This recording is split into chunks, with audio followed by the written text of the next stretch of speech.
Welcome to the MDSS Campus.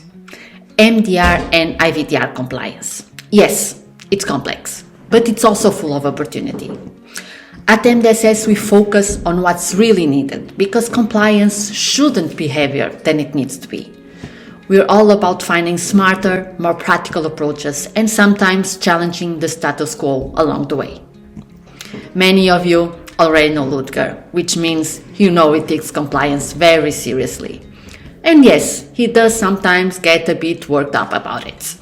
But that's exactly why you're in good hands. And most importantly, we believe in dialogue, sharing ideas, asking questions, and learning from each other. MDSS Campus is where that conversation begins. Annex IX 2.4, a logical approach. My name is Ludger Möller. I'm CEO, Geschäftsführer of the MDSS GmbH. For this presentation, the disclaimer needs to be noted. Before we go into the topic, I'd like to introduce the MDSS Campus, Improving Compliance, Enabling Access, and Improving Compliance through Dialogue. You're going to find these presentations on our website. Dialogue is a keyword. It stands for the change in the interpretation of the regulation. Today, notified bodies talk to the manufacturers again, and the compliance and the conformity assessment is being achieved much faster. Substantial changes under Annex IX 2.4. The issue is going to be outlined and the solution, the interpretation, a solid interpretation is going to be provided. The issue, the notified body needs to be informed of substantial changes. What is substantial?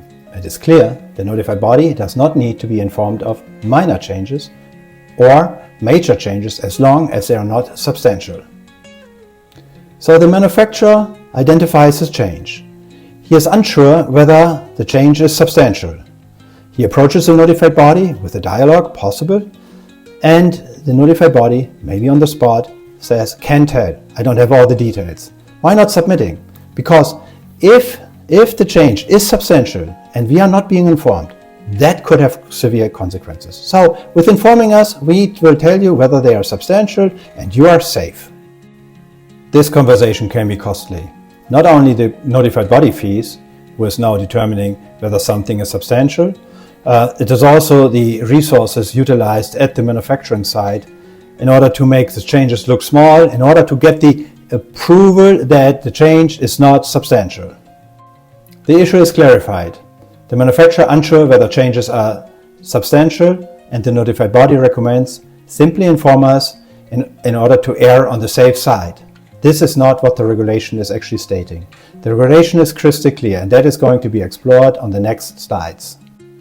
To understand the substantial changes and what needs to be done, the whole clause needs to be explored.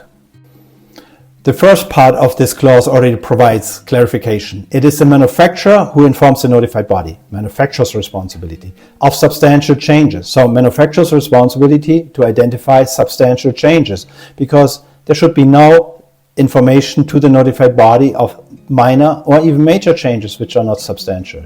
And certainly his notified body, clearly stated here. The middle part is redacted. We jump right to the last sentence because that's where the logic is. It is stated that substantial changes need to be approved.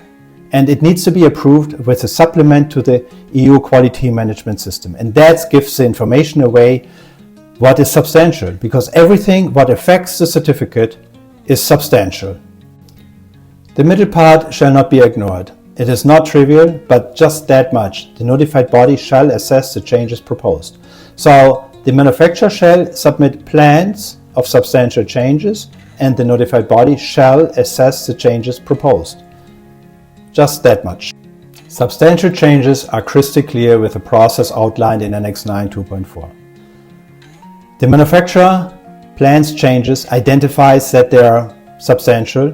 It's his responsibility, informs the notified body assesses the changes proposed, and if those changes are in compliance, approves them with a supplement to the certificate.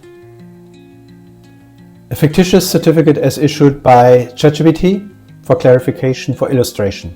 Whatever affects the certificate is substantial and would need the approval via a supplement certificate.